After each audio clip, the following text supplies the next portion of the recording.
Bismillahirrahmanirrahim. Assalamualaikum warahmatullahi wabarakatuh. Saya Wiga Ananda. Pada kesempatan kali ini saya akan menyampaikan tentang hadis misoginis, sebuah resepsi, negosiasi dan pergolakan pemikiran antara tradisi dan modernitas di Indonesia. Ini merupakan pidato guru besar dari Profesor Dr. Marhumah MPD. Berikut selengkapnya. Yang pertama, kita akan mengenal terlebih dahulu istilah dari hadis misoginis. Misoginis secara etimologi berasal dari bahasa Yunani, maisoginia. Maiso yang berarti kebencian dan gain yang berarti perempuan. Misoginis berarti suatu kebencian terhadap perempuan. Misoginisme adalah sebuah ideologi yang membenci perempuan. Nah, secara terminologi, misoginis merupakan suatu pemikiran ataupun suatu pandangan yang merendahkan kaum perempuan. Selanjutnya adalah istilah hadis. Hadis secara etimologi berarti percakapan, berita, ataupun juga sering disebut dengan istilah jadidun yang berarti baru. Secara terminologi, hadis adalah sunnah. Menurut ulama hadis tradisional, al-muhaddisun al-awwalun, beliau menyampaikan bahwasannya sunnah yang dimaksudkan adalah yang mencakup perbuatan, perkataan, sifat serta kehidupan Nabi Muhammad SAW. Begitupun Imam Syafi'i menyampaikan bahwasannya sunnah yang dimaksud sunnah yang dibatasi dalam sunnah Nabi Muhammad. Ulama modern seperti Fadzlur Rahman, beliau menyampaikan bahwasannya sunnah di sini mencakup tradisi, mencakup kebiasaan dan juga mencakup praktek masyarakat Muslim atau komunitas Muslim dari awal. Nah, lalu istilah hadis misoginis ini adalah hadis-hadis yang disandarkan kepada Nabi yang di dalamnya mengandung suatu diskriminasi, kebencian dan juga merendahkan harkat dan martabat kaum perempuan. Hadis misoginis ini pertama kali diungkapkan oleh Fatimah Mernissi. Beliau merupakan seorang feminis Muslim yang berasal dari Maroko. Beliau besar dan juga beliau hidup di budaya patriarki, artinya budaya yang lebih mengutamakan kaum laki-laki dibandingkan kaum perempuan. Ketika remaja, Ibu Fatimah Mernissi ini mempelajari tentang sunnah hadis Bukhari yang di dalamnya mengatakan bahwasannya jika ada keledai, anjing dan juga perempuan melintas di hadapan orang yang sholat, maka akan membatalkan sholat mereka. Nah, mendengar hadis ini, Ibu Fatimah Mernissi berpikir dan juga bertanya-tanya, bagaimana mungkin seorang nabi dengan sejarah yang memuliakan kaum perempuan bisa mengatakan seperti itu? Lalu bagaimanakah pemikiran Fatimah Mernissi tentang hadis misoginis ini? Yang pertama, beliau mengungkapkan bahwasannya hadis ini jelas sangat bertentangan dengan sejarah Nabi Muhammad yang memang memuliakan dan juga mengagungkan atau mengutamakan perempuan. Yang kedua, juga beliau tidak bersifat absolut, juga tidak bersifat autentik. Artinya beliau mengambil nilai dari Bukhari, yaitu kesemangatan dalam mempelajari hadis, nilai kehati-hatian dan juga ketidakpercayaan. Karena bagi beliau, bagaimanapun hadis yang bernarasikan misoginis ini tetap memberikan implikasi dan juga tetap memberikan pengaruh terhadap perendahan kaum perempuan. Selanjutnya yaitu sosialisasi hadis-hadis misoginis. Bagaimana hadis-hadis misoginis ini disosialisasikan? Yang pertama yaitu melalui lembaga pendidikan Islam. Lembaga pendidikan Islam baik itu pesantren ataupun madrasah-madrasah Islam menjadi pintu gerbang transmisi dan juga transformasi nilai-nilai hadis.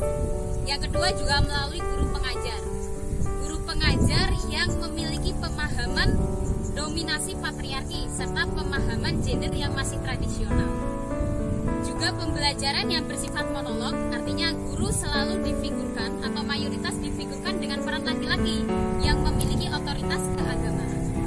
Yang ketiga, sosialisasi juga melalui otoritas guru pengajar. Artinya guru pengajar memiliki otoritas yang tinggi dalam lembaga pendidikan, di mana pembelajaran bersifat monolog dan juga dogmatis serta doktrin-doktrin dari guru pengajar seperti pembagian wilayah kerja tradisional, perempuan di ranah domestik dan juga laki-laki di ruang publik. Selain itu juga sosialisasi hadis-hadis misoginis ini melalui buku-buku pelajaran yang bias gender. Masih banyak buku-buku pelajaran yang bias gender di lembaga pendidikan Islam. Hal ini pun diperkuat dengan interpretasi dan juga pemahaman dari guru-guru yang bersifat tradisional terhadap masalah gender. Juga pemahaman dari guru-guru yang dogmatis dan juga literalis akan nilai-nilai keislaman. Contoh-contoh buku atau contoh kitab kuning yang bias gender yaitu Al-Adhkar dan juga Akhlakun Nisa. Selanjutnya yaitu metodologi mempelajari atau metodologi membaca hadis-hadis misogini. Yang pertama adalah dengan mengumpulkan hadis-hadis yang satu tema. Artinya hadis-hadis yang satu tema dikumpulkan, kemudian dicari perbedaan. Apakah ada penambahan redaksi dari hadis tersebut? Yang kedua adalah membandingkan hadis dengan Al-Quran. Artinya membandingkan matan-matan hadis dengan nas Al-Quran. Selanjutnya juga analisis terhadap historis, yaitu menganalisis historis atau sejarah pada Nabi Muhammad SAW. Analisis rawi artinya menganalisis kredibilitas rawi yang pertama. Selain itu juga dengan tantangan implikasi, artinya pengaruh apa yang diberikan oleh hadis tersebut, baik pengaruh secara teologis, sosial, ataupun pengaruh secara moral. Pesantren sebagai lembaga pendidikan Islam mempunyai tantangan. Yang pertama yaitu harus toleran terhadap masalah gender. Artinya bersikap inklusif terhadap pendekatan-pendekatan progresif. Yang kedua juga memiliki strategi baru. Artinya pesantren dengan pembelajaran yang bersifat monolog memiliki tantangan untuk menggunakan strategi baru, yaitu pembelajaran yang bersifat dialogis, yang melibatkan guru, melibatkan murid, dan juga melibatkan masyarakat luas.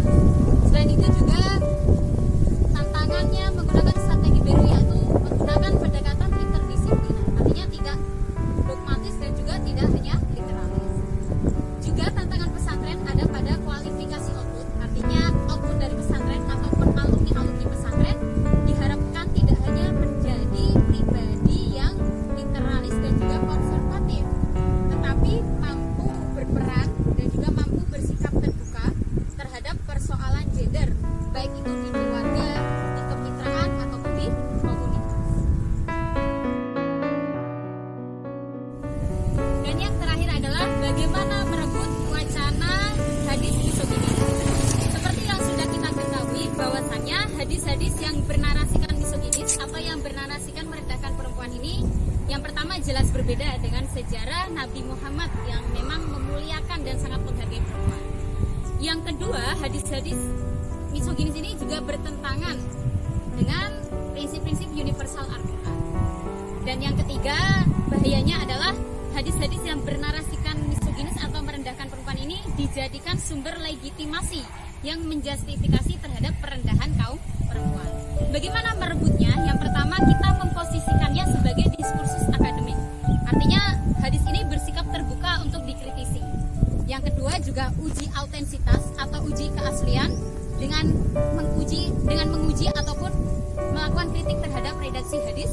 Dan yang ketiga adalah dengan pendekatan interdisipliner. Artinya mempelajari hadis tidak cukup dengan bidang studi hadis, tetapi dengan melibatkan bidang-bidang studi yang lain, dengan mengetahui sosiohistorisnya, dengan melibatkan bidang sosiologi, ataupun juga dengan melibatkan bidang antropologi. Demikianlah yang dapat saya sampaikan. Semoga ilmu ini bisa bermanfaat untuk kita semuanya. Mohon maaf atas kesalahan. Wassalamualaikum warahmatullahi wabarakatuh.